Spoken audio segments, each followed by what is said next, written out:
बोलो गुरुदेव भगवान की जय। प्यारे कृष्ण कन्हैया लाल की जय। श्री भक्तमाल में आज श्री हनुमान जी की कथा।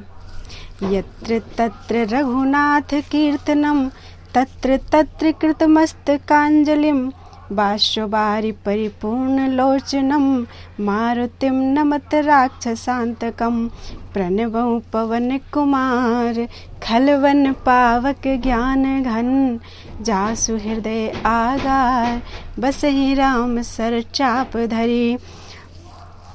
भगवान शंकर के अंश से वायु के द्वारा कपिराज केसरी की पत्नी अंजना में हनुमान जी का प्रादुर्भाव हुआ। मर्यादा पुरुषोत्तम श्री राम की सेवा शंकर जी अपने रूप से तो कर नहीं सकते थे, अतएव उन्होंने 11वें रुद्र रूप को इस प्रकार वानर रूप में अवतरित किया। जन्म के कुछ ही समय पश्चात महावीर हनुमान जी ने उगते हुए सूर्य को कोई लाल लाल फल समझा और उसे निगलने के लिए आकाश की ओर दौड़ पड़े। उस दिन सूर्य ग्रहण का समय था। राहु ने देखा कि कोई दूसरा ही सूर्य को पकड़ने आ रहा है, तब वह उस आने वाले को पकड़ने चला, किंतु जब वायुपुत्र उसकी ओर बढ़े तब वह डरकर भागा। राहु ने इंद्र से पुकार की। ऐरावत पर चढ़कर इंद्र को आते देख पवन कुमार ने ऐरावत को कोई बड़ा सा सफेद फल समझा और उसी को पकड़ने लपके। घबराकर देवराज ने वज्र से प्रहार किया। वज्र से इनकी ठोड़ी यानी हनु पर चोट लगने से वह कुछ टेढ़ी हो गई। इसी से ये हनुमान कहलाने लगे। वज्र लगने पर ये मूर्छित होकर गिर पड़े। पुत्र को मूर्छित देखकर वायुदेव बड़े कुपित हुए। उन्होंने अपनी गति बंद कर ली। श्वास रुकने से देवता भी व्याकुल हो गए। अंत में हनुमान को सभी लोकपालों ने अमर होने तथा अग्नि जल वायु आदि से अभय होने का वरदान देकर वायुदेव को संतुष्ट किया। जाति स्वभाव से चंचल हनुमान ऋषियों के आश्रमों में वृक्षों को सहज चपलता बस तोड़ देते तथा आश्रम की वस्तुओं को अस्त व्यस्त कर देते थे। अतः ऋषियों ने शाप दे दिया, तुम अपना बल भूले रहोगे। जब तक कोई तुम्हें स्मरण दिलाएगा तभी तुम्हें अपना बल का भान होगा। तब से ये सामान्य बानर की भांति रहने लगे। माता के आदेश से सूर्य नारायण के समीप जाकर वेद वेदांग प्रभृति समस्त शास्त्रों एवं कलाओं का इन्होंने अध्ययन किया। इसके पश्चात किष्किंधा में आकर सुग्रीव के साथ रहने लगे। सुग्रीव ने इन्हें अपना निजी सचिव बना लिया। जब बाली ने सुग्रीव को मारकर निकाल दिया तब भी ये सुग्रीव के साथ ही रहे। सुग्रीव के विपत्ति के साथ ही होकर ऋषिमुख पर ये उनके साथ ही रहते थे। बचपन में माता अंजना से बार बार आग्रह पूर्वक इन्होंने अनादि रामचरित सुना था। अध्ययन के समय वेद में पुराणों में श्री राम कथा का अध्ययन किया था। किष्किंधा आने पर यह भी ज्ञात हो गया कि परात्पर प्रभु ने अयोध्या में अवतार धारण कर लिया। अब वे बड़ी उत्कंठा से अपने स्वामी के दर्शन की प्रतीक्षा करने लगे। श्रीमद् भागवत में कहा गया है, जो निरंतर भगवान की कृपा की आतुर प्रतीक्षा करते हुए अपने प्रारब्ध से प्राप्त सुख दुख को संतोषपूर्वक भोगते रहकर हृदय वाणी तथा शरीर से भगवान को प्रणाम करता रहता है। हृदय से भगवान का चिंतन, वाणी से भगवान के नाम गुणगान कीर्तन और शरीर से भगवान का पूजन करता रहता है, वह मुक्ति पद का स्वत्वाधिकारी हो जाता है। श्री हनुमान जी तो जन्म से ही माया के बंधनों से सर्वथा मुक्त थे। वे तो अहरनिश अपने स्वामी श्री राम के ही चिंतन में लगे रहते थे। अंत में श्री राम अपने छोटे भाई लक्ष्मण के साथ रावण के द्वारा सीता जी को चुरा लिए जाने पर उन्हें ढूंढते हुए ऋषिमुख के पास पहुंचे। सुग्रीव को शंका हुई कि इन राजकुमारों को बाली ने मुझे मारने को न भेजा हो, अतः परिचय जानने के लिए उन्होंने हनुमान जी को भेजा। विप्रवेश धारण कर हनुमान जी आए और परिचय पूछकर जब अपने स्वामी को पहचाना तब वे उनके चरणों पर गिर पड़े। वे रोते रोते कहने लगे, एक मैं मंद मोह बस कुटिल हृदय अज्ञान पुण्य प्रभु मोहि बिसारेउ दीन बंधु भगवान। श्री राम ने उठाकर उन्हें हृदय से लगा लिया। तभी से हनुमान जी श्री अवधेश कुमार के चरणों के समीप ही रहे। हनुमान जी की प्रार्थना से भगवान ने सुग्रीव से मित्रता की और बाली को मारकर सुग्रीव को किष्किंधा का राज्य दिया। राज्य भोग में सुग्रीव को प्रमत्त होते देख हनुमान जी ने ही उन्हें सीतान्वेषण के लिए सावधान किया। वे पवन कुमार ही वानरों को एकत्र कर लाए। श्री राम जी ने उनको ही अपनी मुद्रिका दी। 100 योजन समुद्र लांघने का प्रश्न आने पर जब जाम्बती ने हनुमान जी को उनके बल का स्मरण दिलाकर कहा कि आपका तो अवतार ही राम कार्य संपन्न करने के लिए हुआ है, तब अपनी शक्ति का बोध कर केसरी किशोर उठ खड़े हुए। उनके बल और बुद्धि का ज्ञान प्राप्त करने के लिए देवताओं के द्वारा भेजी हुई नागमाता सुरसा को संतुष्ट करके समुद्र में छिपी राक्षसी सिंहिका को मारकर हनुमान जी लंका पहुंचे। द्वार रक्षिका लंकिनी को एक घूंसे में सीधा करके छोटा रूप धारण कर ये लंका में रात्रि के समय प्रविष्ट हुए। विभीषण जी से पता पाकर अशोक वाटिका में जानकी जी के दर्शन किए, उनको आश्वासन देकर अशोक वन को उजाड़ डाला। रावण के भेजे राक्षसों तथा रावण पुत्र अक्षय कुमार को मार दिया। मेघनाद इन्हें ब्रह्मास्त्र में बांधकर राजसभा में ले गया। वहां रावण को भी हनुमान जी ने अभिमान छोड़कर भगवान की शरण लेने की शिक्षा दी। राक्षस राज की आज्ञा से इनकी पूंछ में आग लगा दी गई। इन्होंने उसी अग्नि से सारी लंका फूंक दी। सीता जी के चिन्ह स्वरूप चूड़ामणि लेकर भगवान के समीप लौट आए। समाचार पाकर श्री राम ने युद्ध के लिए प्रस्थान किया। समुद्र पर सेतु बांधा गया, संग्राम हुआ और अंत में रावण अपने समस्त अनुचर बंधु बांधवों के साथ मारा गया। युद्ध में श्री हनुमान जी का पराक्रम, उनका शौर्य, उनकी वीरता सर्वोपरि रही। वानरी सेना के संकट के समय वे सदा सहायक रहे। राक्षस उनकी हुंकार से ही कांपते थे। लक्ष्मण जी जब मेघनाद की शक्ति से मूर्छित हो गए तब मार्ग में पाखंडी कालनेमी को मारकर द्रोणाचल को हनुमान जी उखाड़ लाए और इस प्रकार संजीवनी औषधि आने से लक्ष्मण जी को चेतना प्राप्त हुई। मायावी अहिरावण जब माया करके राम लक्ष्मण को युद्ध भूमि से चुरा ले गया तब पाताल जाकर अहिरावण का वध करके हनुमान जी श्री राम जी को भाई लक्ष्मण जी के साथ ले आए। रावण वध का समाचार श्री जानकी जी को सुनाने का सौभाग्य और श्री राम लौट रहे हैं, यह आनंददायक समाचार भरत जी को देने का गौरव भी प्रभु ने अपने प्रिय सेवक हनुमान जी को ही दिया।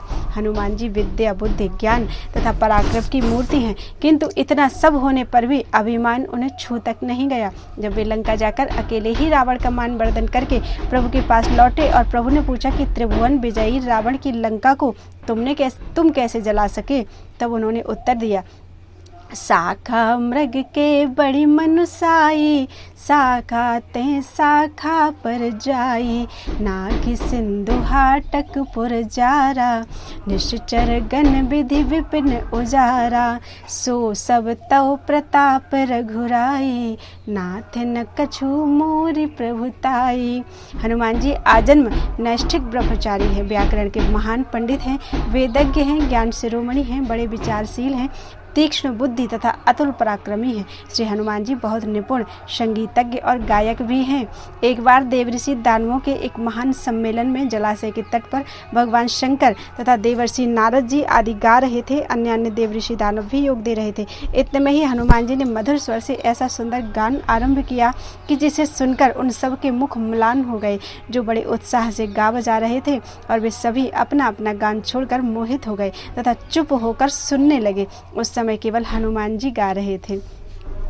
म्लानम म्लानम म्लानम भवत कृशाः पुष्टास्तदा भवन, स्वाम स्वाम गीतिमतः सर्वे तिरस्कृत्यैव मूर्छिताः, तूष्णीं सर्वेशं भवन्त देवर्षिगण दानवाः, एकः सा हनुमान गाता श्रोतारः सर्व एव ते। पद्म पुराण से ये श्लोक लिया गया है। जब तक पृथ्वी पर श्री राम की कथा रहेगी तब तक पृथ्वी पर रहने का वरदान उन्होंने स्वयं प्रभु से मांग लिया है। श्री राम जी के अश्वमेध यज्ञ में अश्व की रक्षा करते समय जब अनेक महासंग्राम हुए तब उन्होंने हनुमान जी का पराक्रम ही सर्वत्र विजयी हुआ। उनमें हनुमान जी का पराक्रम ही सर्वत्र विजयी हुआ। महाभारत में भी केसरी कुमार का चरित्र है। वे अर्जुन के रथ की ध्वजा पर बैठे रहते थे। उनके बैठे रहने से अर्जुन के रथ को कोई पीछे नहीं हटा सकता था। कई अवसरों पर उन्होंने अर्जुन की रक्षा भी की। एक बार भीम, अर्जुन और गरुड़ जी को भी आपने अभिमान से भी बचाया था। कहते हैं कि हनुमान जी ने अपने वज्र नख से पर्वत की शिलाओं पर एक रामचरित्र काव्य लिखा था। उसे देखकर महर्षि वाल्मीकि को दुख हुआ कि यदि यह काव्य लोक में प्रचलित हुआ तो मेरे आदि काव्य का समादर न होगा। ऋषि को संतुष्ट करने के लिए हनुमान जी ने वे सभी शिलाएं समुद्र में डाल दी। सच्चे भक्त में यश, मान, बड़ाई की इच्छा का लेस भी नहीं होता। वह तो अपने प्रभु का पावन यश ही लोक में गाता है।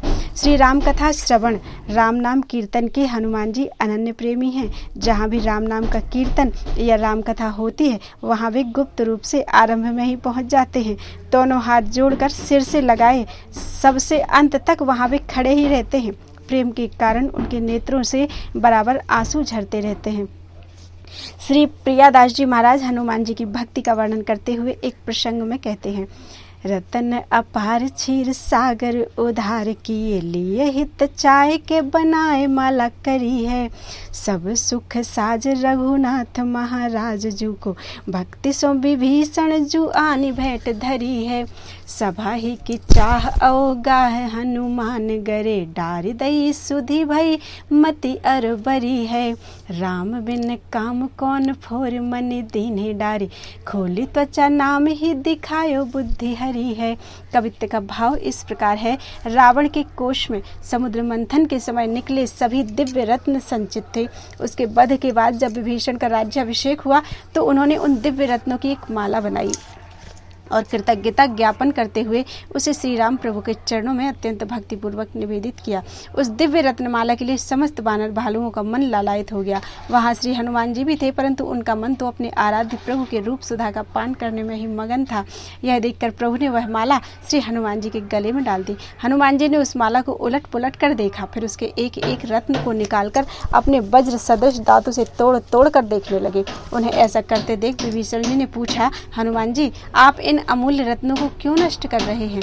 हनुमान जी ने अनमने भाव से उत्तर दिया, इन रत्नों में प्रभु श्री राम का नाम अंकित नहीं है, इसलिए ये मेरे लिए मूल्यहीन है। इस पर विभीषण जी ने कहा, आपके शरीर पर तो कहीं राम नाम अंकित नहीं है, फिर इसे आप क्यों धारण किए हैं? इस पर श्री हनुमान जी ने अपना हृदय चीर कर दिखलाया तो उनके अंतस्थल में विराजमान श्री राम सीता के दर्शन सबको हुए। बोलो हनुमान जी महाराज की जय। प्यारे कृष्ण कन्हैया लाल की जय। भगवान के अगले प्रिय भक्त हैं श्री जाम्बवान जी। वृक्षराज जाम्बवान ब्रह्मा के अंशावतार हैं। एक रूप से सृष्टि करते करते ही दूसरे रूप से भगवान जी की आराधना, सेवा एवं सहायता की जा सके, इसी भाव से वे जाम्बवान के रूप में अवतीर्ण हुए थे। वृक्ष के रूप में अवतीर्ण होने का कारण यह था कि उन्हें रावण को वर दिया था कि उसकी मृत्यु नर वानर आदि के अतिरिक्त किसी देव आदि से ना हो। अब इसी रूप में रहकर राम जी की सहायता पहुंचाई जा सकती थी। जब भगवान विष्णु ने वामन का अवतार धरकर बलि की यज्ञशाला में गमन किया और संकल्प लेने के बाद अपना विराट रूप प्रकट किया, तब इन्होंने उनके त्रिलोकी को नापते नापते इनकी 7 प्रदक्षिणा कर ली। इनकी इस अपूर्व शक्ति और साहस को देखकर बड़े बड़े मुनि और देवता इनकी प्रशंसा करने लगे। रामावतार में तो मानो ये भगवान के प्रधानमंत्री ही थे। सीता के अन्वेषण में ये हनुमान जी के साथ थे और जब समुद्र पार जाने की किसी को हिम्मत ना पड़ी तब इन्होंने हनुमान जी को इनकी शक्ति का स्मरण कराया और लंका में जाकर क्या करना चाहिए इस विषय में सम्मति दी। समय समय पर सलाह देने के अलावा ये लड़ते भी थे और लंका के युद्ध में इन्होंने बड़े बड़े राक्षसों का संहार किया। भगवान राम के चरणों में इनका इतना प्रेम था कि उनके अयोध्या पहुंचने पर इन्होंने वहां से अपने घर जाना अस्वीकार कर दिया और हठ किया कि मैं आपके चरणों को छोड़कर कहीं नहीं जाऊंगा। जब तक भगवान राम ने द्वापर में आकर दर्शन देने की प्रतिज्ञा नहीं की तब तक ये अपने हठ पर अड़े ही रहे। अंततः उनकी आज्ञा मानकर अपने घर आए और नित्य भगवान की प्रतीक्षा में उन्हीं का चिंतन स्मरण करते हुए अपना जीवन व्यतीत करने लगे। द्वापर युग में श्री कृष्ण अवतार हुआ। उस समय द्वारिका के एक यदुवंशी शत्रजित ने सूर्य की उपासना कर स्यमंतक मणि प्राप्त की। एक दिन स्यमंतक मणि को पहनकर उसका छोटा भाई प्रसेन जंगल में गया हुआ था। वहां एक सिंह ने उसे मार डाला और मणि को छीन लिया। तत्पश्चात वृक्षराज जाम्बवान ने सिंह को मारकर वह मणि ले ली। इधर द्वारिका में कानों कान यह बात फैलने लगी कि श्री कृष्ण उस मणि को चाहते हैं, उन्होंने ही प्रसेन को मारकर मणि को ले लिया होगा। यह बात भगवान ने भी सुनी। यद्यपि लोक दृष्टि से तो भगवान ने कलंक के परिमार्जन और मणि के अन्वेषण के लिए ही यात्रा की, परंतु वास्तव में बात यह थी उन्हें अपने पुराने भक्त जाम्बवान को दर्शन देकर कृतार्थ करना था, जिनका एक एक क्षण बड़ी व्याकुलता के साथ भगवान की प्रतीक्षा में ही बीत रहा था। हाँ, तो भगवान कृष्ण जाम्बवान के घर पहुंच गए। उस समय उनका पुत्र मणि के साथ खेलता हुआ पालने में झूल रहा था। अपरिचित मनुष्य को देखकर वह रोने लगा और मणि की ओर भगवान की दृष्टि देखकर उनकी धाई भी चिल्ला उठी। जाम्बवान आए, भगवान को इस रूप में वे पहचान नहीं सके। भगवान की कुछ ऐसी ही लीला थी। दोनों में बड़ा घमासान युद्ध हुआ। 27 दिन तक लगातार द्वंद्व युद्ध करते करते जब एक ने भी हार नहीं मानी तब भगवान ने एक घूंसा लगाया, जिससे तुरंत जाम्बवान का शरीर शिथिल पड़ गया और उनके मन में यह बात आई कि मेरे प्रभु के अतिरिक्त और किसी में ऐसी शक्ति नहीं है कि मुझे इस प्रकार पराजित कर सके। यह भावना उठते ही देखते हैं तो उनके सामने धनुष बाणधारी भगवान श्री रामचंद्र खड़े हैं। उन्होंने अपने इष्ट देव को साष्टांग नमस्कार करके स्तुति की। षोडशोपचार पूजा की और उपहार स्वरूप उस मणि के साथ अपनी कन्या जाम्बवती का समर्पण कर दिया और इस प्रकार अपने जीवन और अपने सर्वस्व को भगवान के चरणों में चढ़ाकर जीवन का सच्चा लाभ लिया। वास्तव में प्रभु के चरणों में समर्पित हो जाना ही इस जीवन का परम और चरम लक्ष्य है।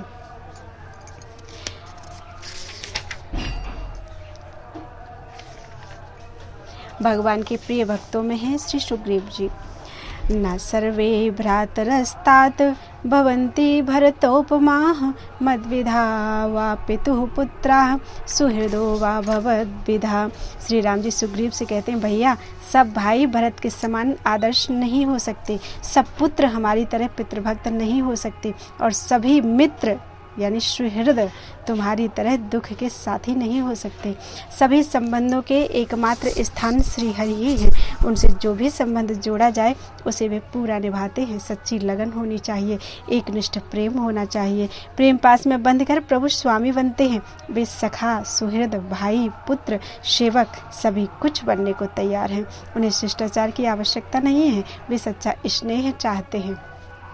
प्रभु तरुतर कपिडार पर ते किए आप समान, तुलसी कहूँ न राम से साहिब सील निधान।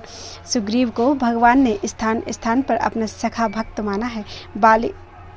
बाली और सुग्रीव ये दो भाई थे, दोनों ही परस्पर में बड़ा स्नेह था। दोनों में बाली बड़ा था इसलिए वही वानरों का राजा था। एक बार एक राक्षस रात्रि में किष्किंधा आया, आकर बड़े जोर से गरजने लगा। बाली ने उसे मारने के लिए नगर से अकेला ही निकला।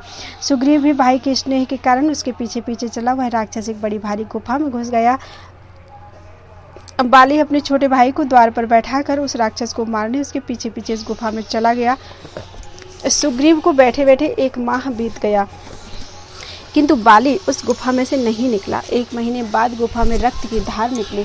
सुग्रीव ने समझा मेरा भाई मर गया है, अब वह राक्षस बाहर निकलकर मुझे भी मार डालेगा।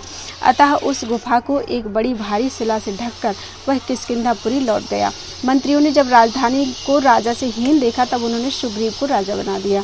थोड़े ही दिनों में बाली आ गया। सुग्रीव को राजगद्दी पर बैठा देखकर वह बिना ही जांच पड़ताल किए क्रोध से आग बबूला हो गया और उसे मारने को दौड़ा। सुग्रीव भी अपनी प्राण रक्षा के लिए भागा। भागते भागते वह मतंग ऋषि के आश्रम पर जा पहुंचा। बाली वहां शापवश जा नहीं सकता था, अतः वह लौट गया और सुग्रीव का धन, स्त्री आदि सब कुछ उसने छीन लिया। राज्य, स्त्री और धन के हरण होने पर दुखी सुग्रीव अपने हनुमान आदि 4 मंत्रियों के साथ ऋष्यमुख पर्वत पर रहने लगा।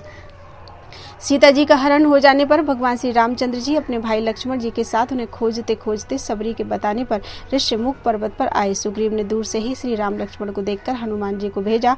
हनुमान जी उन्हें आदर पूर्वक ले आए। अग्नि के साक्षित्व में श्री राम एवं सुग्रीव में मित्रता हुई। सुग्रीव ने अपना सब दुख भगवान को सुनाया। भगवान ने कहा, मैं बाली को एक ही बाण से मार दूंगा। सुग्रीव ने परीक्षा के लिए अस्थि समूह दिखाया। श्री राम जी ने उसे पैर के अंगूठे से ही गिरा दिया, फिर 7 ताड़ वृक्षों को एक ही बाण से गिरा दिया। सुग्रीव को विश्वास हो गया कि श्री राम जी बाली को मार देंगे। सुग्रीव को लेकर श्री राम जी बाली के यहाँ गए। बाली लड़ने आया। दोनों भाइयों में बड़ा युद्ध हुआ। अंत में श्री रामचंद्र जी ने तक कर एक ऐसा बाण बाली को मारा कि वह मर गया। बाली के मरने पर श्री राम जी की आज्ञा से सुग्रीव राजा बनाए गए और बाली के पुत्र अंगद को युवराज का पद दे दिया गया। तदनंतर सुग्रीव ने वानरों को इधर उधर से सीता जी की खोज के लिए भेजा और श्री हनुमान जी द्वारा सीता जी का समाचार पाकर भी अपनी असंख्य वानरी सेना लेकर लंका पर चढ़ गए। वहां उन्होंने बड़ा पुरुषार्थ दिखलाया। सुग्रीव ने संग्राम में रावण तक को इतना छकाया कि वह भी इनके नाम से डरने लगा। लंका विजय करके ये भी श्री राम जी के साथ श्री अवधपुरी आए और वहां श्री राम जी ने उनका परिचय कराते हुए गुरु वशिष्ठ जी से कहा, ये सब सखा सुनहु मुनि मेरे, भये समर सागर कहाँ बेरे, मम हित लागी जन्म इनहारे, भरतहु ते मोहि अधिक प्यारे। श्री राम जी ने सुग्रीव जी को स्थान स्थान पर प्रिय सखा कहा है और अपने मुख से स्पष्ट कहा है कि तुम्हारे समान आदर्श निस्वार्थ सखा संसार में बिरले ही होते हैं। श्री राम जी ने थोड़े दिन इन्हें अवधपुरी में रखकर विदा कर दिया और ये भगवान की लीलाओं का स्मरण कीर्तन करते हुए अपनी पुरी में रहने लगे। अंत में जब भगवान निजलोक पधारे तब ये भी आ गए और भगवान के साथ ही साकेत गए। सुग्रीव जैसे भगवत कृपा पात्र सखा संसार में विरले ही होते हैं। उनका समस्त जीवन रामकाज और राम स्मरण में ही बीता। यही जग में जीवन का परम लाभ है। भगवान से प्रार्थना करते हुए सुग्रीव जी कहते हैं, त्वत्पाद पद्मार्पित चित्तवृत्तिस्त्वन्नाम संगीत कथा सुवाणी त्वद्भक्त सेवा निरतौ करौ मे त्वदंग संग लभतां मदंगम त्वन्मूर्ति भक्तान् स्वगुरुं च चक्षुः पश्यत्वजस्त्रं सशृणोति कर्णः त्वजन्म कर्माणि च पादयुग्मं व्रजत्वजस्त्रं तव मन्दिराणि अंगानि ते पादरजो विमिश्र तीर्थानि बिभ्रत्व हि शत्रुकेतो शिरस्त्वदीयं भव पद्मजाद्यैर्जुष्टं पदं राम नमत्वजस्त्रं। प्रभो मेरी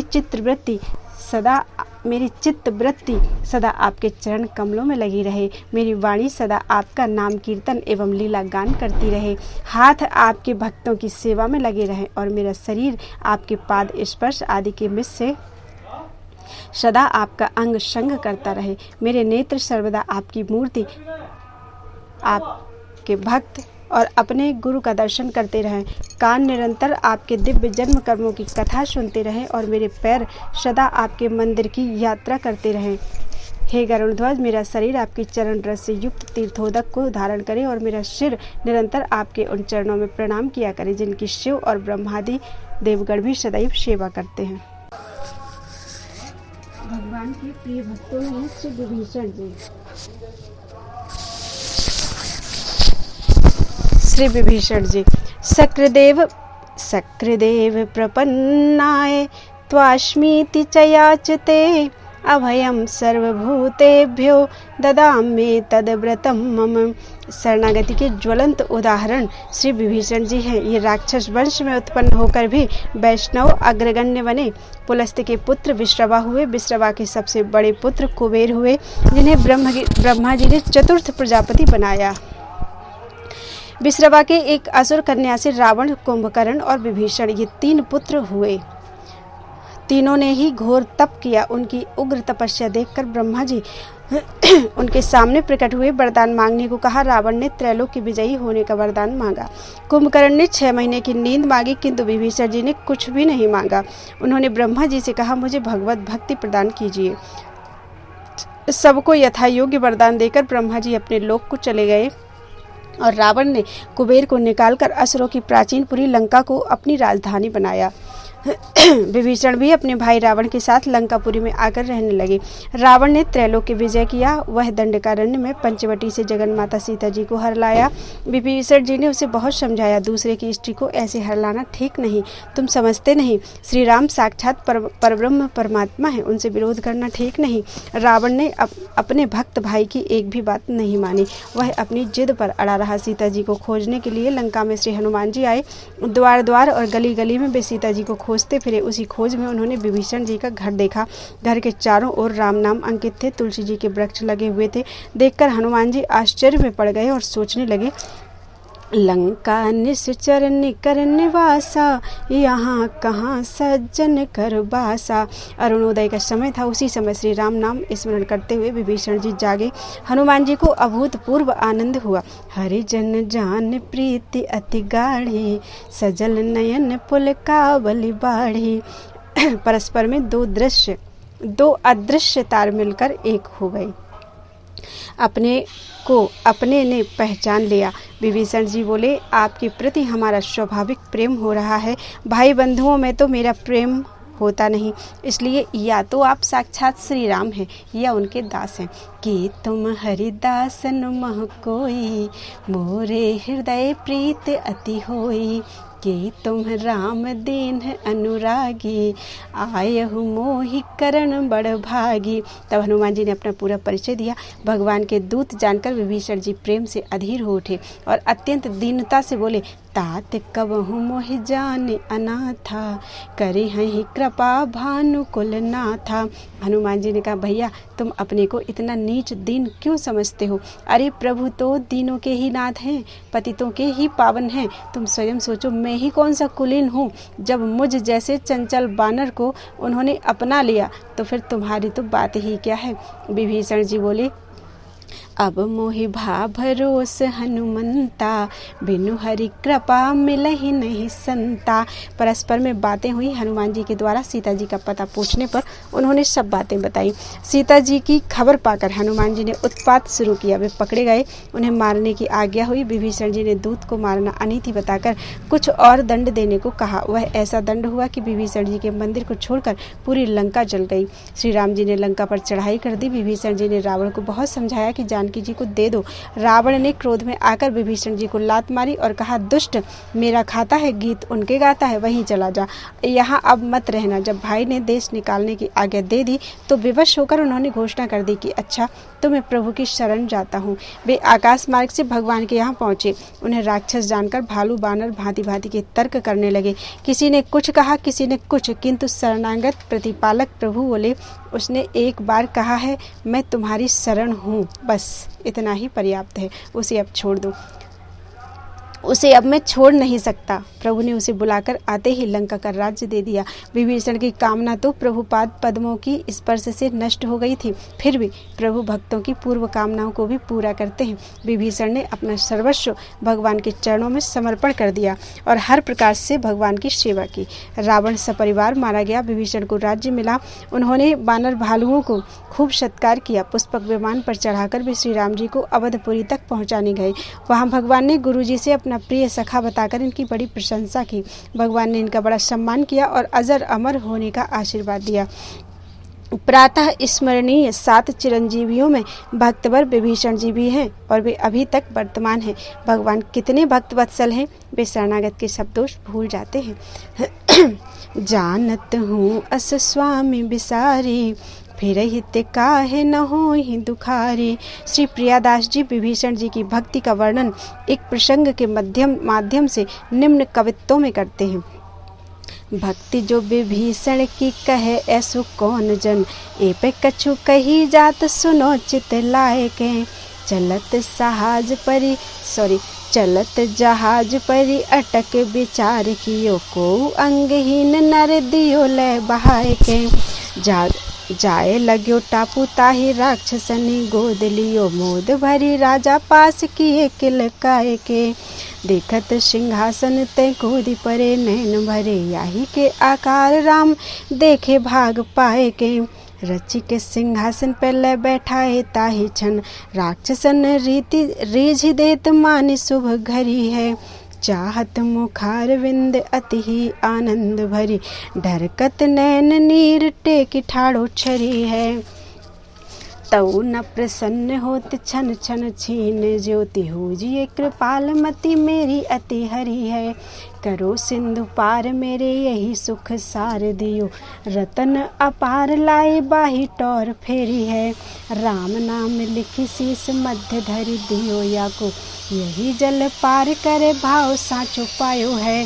ताही ठौर बैठो मानो नयो और रूप भयो, गयो जो जहाज सोई फिर करे आयो है। लियो पहचान पूछो सब सो बखान कियो, हियो हुल सायो सुनी बिनय के चढ़ायो है। पर्यो नीर कूदी नैक पाए न परस करो, हर्यो मन देखी रघुनाथ नाम भायो है। कवित्तों में बताया गया है कि एक बार की बात है, समुद्र में एक जहाज जा रहा था। वह किसी कारण से अटक गया। अनेक उपाय करने पर भी जब जहाज ना चला तब समुद्र ने रोका है और भेंट चाहता है ऐसा मानकर नाविकों के एक दुर्बल पंगु मनुष्य को बलिदान की तरह समुद्र में बहा दिया।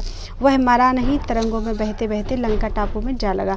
राक्षस उसे लेकर विभीषण जी के पास आए। उसे देखते ही विभीषण जी सिंहासन से कूद पड़े।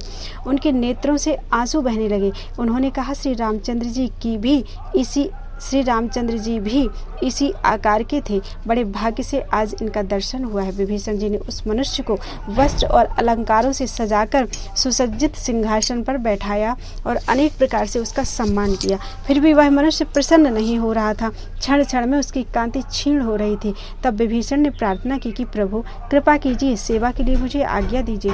यह सुनकर उस मनुष्य ने कहा, मुझे समुद्र के उस पार पहुंचा दो, इसी में मुझे बड़ा भारी सुख होगा। तब बहुमूल्य अपार रत्न राशि भेंट में उसे देकर श्री विभीषण जी समुद्र तट पर फिर ले आए। विभीषण जी ने उस मनुष्य के सिर पर श्री राम नाम लिख कर रख दिया और कहा, यही राम नाम तुम्हें समुद्र से पार कर देगा। विभीषण की कृपा से उस मनुष्य में भी सच्चा प्रेम और विश्वास उत्पन्न हो गया और वह उसी ठौर बैठ गया। संयोगवश वही जहाज फिर लौट कर आया जिससे इसे गिराया गया था। जहाज पर से के लोगों ने इसे पहचान लिया। पूछने पर उसने उल्लासपूर्वक सब वृत्तांत बताया। सुनकर लोगों को बड़ी प्रसन्नता हुई। उन लोगों ने बड़ी अनुनय विनय करके उस मनुष्य को जहाज पर चढ़ा लिया। लोभवश नाविकों ने उससे रत्न राशि छीननी चाहिए। तब वह जल में कूद पड़ा और थल की तरह जल में चलने लगा। उसके पैरों में जल छू तक नहीं रहा था। यह देखकर सब आश्चर्यचकित हो गए और उससे इसका कारण पूछा। उसने विभीषण द्वारा बताई गई श्री राम नाम महिमा सबको बताई। अब तो सब बहुत पछताए, क्षमा मांगी और नाम में सबका अपार प्रेम हो गया। ऐसे श्री रामनिष्ठ भक्त थे विभीषण जी। आगे कल सुनाएंगे श्री सबरी माता की कथा। बोल वृंदावन बिहारी लाल की जय, सियावर रामचंद्र की जय।